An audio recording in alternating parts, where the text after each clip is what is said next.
One nation one election, ಒಂದು ದೇಶ ಒಂದು ಚುನಾವಣೆ. ಕಳೆದ ಕೆಲವು ತಿಂಗಳುಗಳಿಂದ ಈ ವಿಚಾರ ದೇಶಾದ್ಯಂತ ಚರ್ಚೆ ಆಗ್ತಾ ಇದೆ. ನರೇಂದ್ರ ಮೋದಿಜಿಯವರ ಅಪೇಕ್ಷೆಯಂತೆ ಒಂದು ದೇಶ ಒಂದು ಚುನಾವಣೆಯಿಂದ ದೇಶಕ್ಕೆ ಸಾಕಷ್ಟು ಒಳಿತಾಗ್ತದೆ.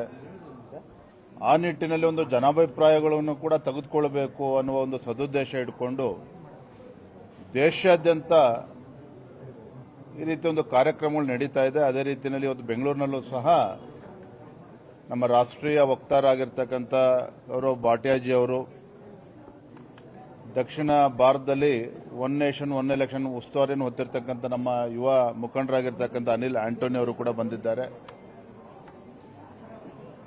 ಈ ವಿಚಾರವಾಗಿ ಒಂದು ವಿಚಾರ ಸಂಕಿರಣ ಅಂತಾನೆ ಹೇಳಬಹುದು.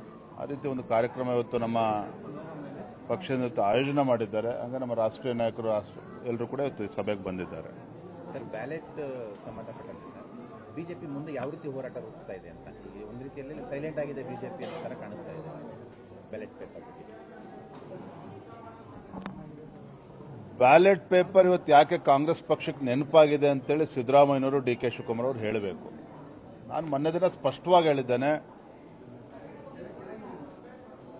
ಕಾಂಗ್ರೆಸ್ಸಿಗೆ ಬ್ಯಾಲೆಟ್ ಇವಿಎಂ ಮೆಷಿನ್ಸ್ ಬಗ್ಗೆ ಯಾಕೆ ವಿಶ್ವಾಸ ಕಡಿಮೆ ಆಗಿದೆ. ಇದು ಸಿದ್ದರಾಮಯ್ಯನವರಾಗಲಿ ರಾಹುಲ್ ಗಾಂಧಿ ಅವರಾಗಲಿ ದೇಶದ ಜನತೆ ಯಾಕೆ ಇವತ್ತು ಕಾಂಗ್ರೆಸ್ ಪಕ್ಷದ ಬಗ್ಗೆ ವಿಶ್ವಾಸವನ್ನ ಕಳೆದುಕೊಂಡಿದ್ದಾರೆ ಅನ್ನೋದ್ರ ಬಗ್ಗೆ ಹೆಚ್ಚು ಚರ್ಚೆ ಮಾಡಬೇಕು, ಚಿಂತನೆ ಮಾಡಬೇಕೇ ವಿನಃ ಇವಿಎಂ ಬಗ್ಗೆ ಅವರು ಪ್ರಶ್ನೆ ಮಾಡ್ತಾ ಇರ್ತಕ್ಕಂಥದ್ದು ಮೂರ್ಖತನದ ಪರಮಾವಧಿ.